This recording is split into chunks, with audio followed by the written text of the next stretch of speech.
Crash Bandicoot, a franchise I've loved since I could first hold a controller.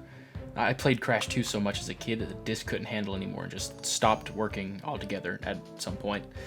And the first game I ever beat, that was Crash Team Racing. That game morphed my childhood. I played Crash Team Racing more than I played Mario Kart, okay? Crash Team Racing supremacy. Don't you forget it. Oh, Crash. I feel like we're so close. I've been with you through all your ups and downs and way downs, but no matter what happens, I can always go back to the original 3. If you've been watching my content for a while, I'm sure you may remember my review for Crash Bandicoot 4 back when it came out, a game that I was absolutely in love with, so I'm sure you understand my sadness when news came out that after the incredible success of Crash 4, Activision decided to promote Toys for Bob to Call of Duty Online development. It's a bittersweet feeling to know that one of the best Crash Bandicoot games would be its final. With Toys for Bob confined to Call of Duty, the franchise seems to be back in a state of hibernation, maybe to be dug back up one day. Oh? What's this?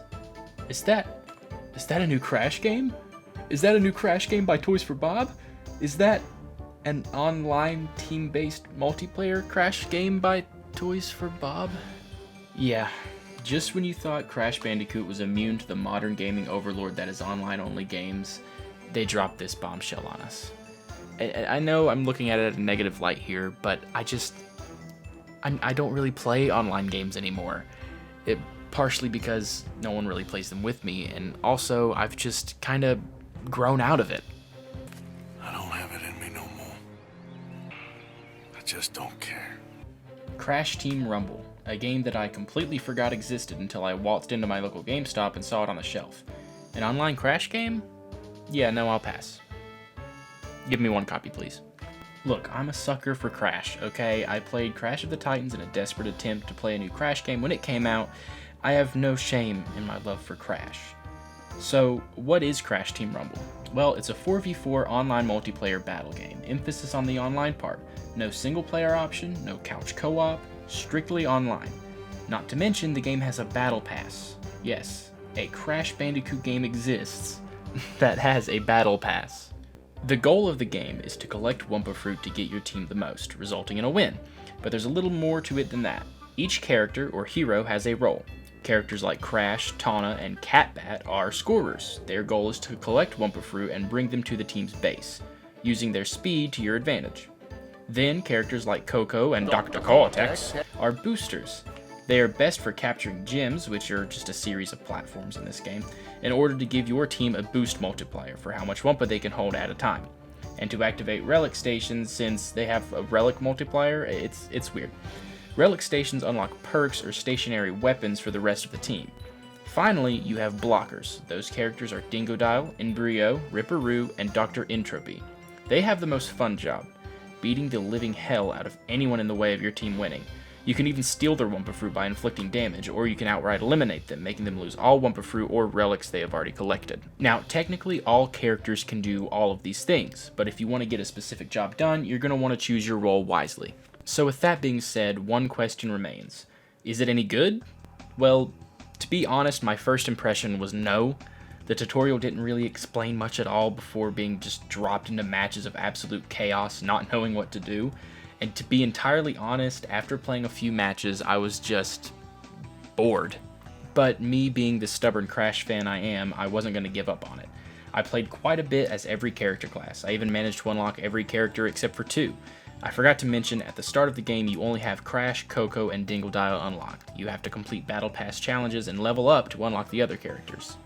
As I was completing these challenges and unlocking more characters, I started to get a feel for it. I started focusing on one goal each round, either scoring, boosting, or blocking. I started to really take a liking to the blocking, just completely beating the shit out of everybody around you as either Dingodile or Embryo. I think I prefer Embryo because you can kind of turn into this big Frankenstein monster that was one of the bosses in the original game. Ripperoo is also a blocker. I unlocked him and played as him for a little bit, and I didn't really like it. I thought he was way too quick and way too difficult to control. I didn't get any footage of it because I'm just an amazing YouTuber, but I wasn't crazy about it, and apparently he's not even officially in the game. It's like early access Ripperoo, and I unlocked it because I played it for way too long.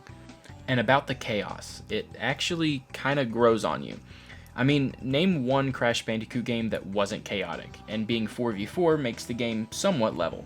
They could have easily thrown together a battle royale with Crash characters and called it a day, but Toys for Bob really seemed to care about this and put in as much effort as they could. Activision forced them into making online-only games, and instead of hastily throwing together something for quick cash, they put passion into it. They wanted to do justice for a franchise that they love, and that's something that you can really tell while playing this game. Honestly, there isn't much more to the game than that. You can unlock more cosmetics and outfits for your characters and new perks and abilities, and I don't think it needs to be more than that. And just to clarify, this game isn't being sold at full price. It's like $40 brand new compared to the $70 price point other games are adopting. It's a cheap game that can provide hours of fun when you just want to sit back and play something. When I sat down to play this game, I wasn't expecting to play for several hours or make a video on it, but here I am, having done both. I can say with confidence that I think you should give this game a try. It's nothing spectacular, nor is it going to change your life, but man, it is a fun game, and I am sure it's even more fun with some friends. Crash Team Rumble is a pleasant little surprise that no one really asked for or noticed. I mean, unless you watched the Creator Clash 2, it was all over that. Anyway, that kind of wraps up this short little video. Again, this wasn't something I planned on doing, but after playing the game, I feel like more people should know about it. I had a lot of fun with it. I hope to continue doing these more. It's just finding time is difficult, but I really enjoy making content.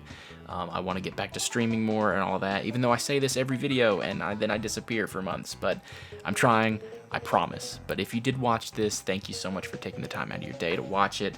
I know I'm not the perfect YouTuber, but I'm finding my footing and I enjoy doing this quite a bit. If you watched for this long, please leave a like and a comment and all that fun stuff.